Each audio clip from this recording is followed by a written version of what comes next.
ধন্যবাদ জানাই সবাইকে যারা ছায়া ও চুরি গল্পে সবাই পড়ছো এবং অনেক সাড়া দিয়েছো। তো চলো দেরি না করে বং এক্সপ্লোরে শুরু করছি আজকের গল্প ছায়া ও চুরি পর্ব 4।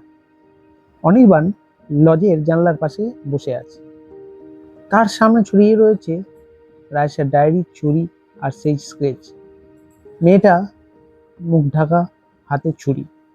সে বারবার একটা প্রশ্নে ফিরে যাচ্ছে, আমি কি রায়সার গল্পের চরিত্র নাকি ও আমার? অনির্বাণ ডায়েরির ভেতরে একটা ফোল্ডেড কাগজ, ওটা রায়সার লেখা নাটকের স্ক্রিপ্ট, ছায়া আর ছুরি। কিন্তু স্ক্রিপ্টের প্রথম পাতায় লেখা, এই গল্পটা কেউ লিখছে না, এটা নিজেই নিজেকে লিখছে। অনির্বাণ পড়তে শুরু করে। প্রথম দৃশ্যেই সে প্রায় একজন ডকুমেন্টারি ফিল্ম মেকার, যে পাহাড়ে আসে এবং খুঁজে পায় একটা মেয়েকে যার মুখ ঢাকা, চোখে ছায়া। কিন্তু অনির্বাণ ভাবতে থাকে সে ফুটেজ তো অনির্বাণ তুলেছে, কিন্তু স্ক্রিপ্টে তো এরকম আগে থেকেই লেখা রয়েছে। যাই হোক, তারপর সে পরের দিন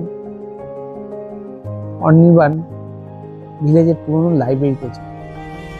সেখানে একটা লক রুম থাকে, যেটা আয়নার ঘর বলে পরিচিত। কেয়ারটেকারকে অনেক করে বলে চাবিটা দেওয়ার জন্য, কিন্তু কেয়ারটেকার দেয় না। তাই অনির্বাণ জোর করেই ঢোকে। ঘরের প্রতিটি দেয়াল জুড়ে শুধু আয়না, প্রতিটি আয়নার তার মুখ দেখা যায়, কিন্তু একটাতে রায়সা দাঁড়িয়ে। সে আয়নার দিকে এগিয়ে যায়। রায়সা বলে, তুই গল্প লিখছিস না, তুই গল্প পড়ছিস। অনির্বাণ তাড়াহুড়ো করে পিছনে ঘুরে তাকায়, কেউ নেই। আয়নার ভিতরে রায়সা ধীরে ধীরে মিলিয়ে যায়।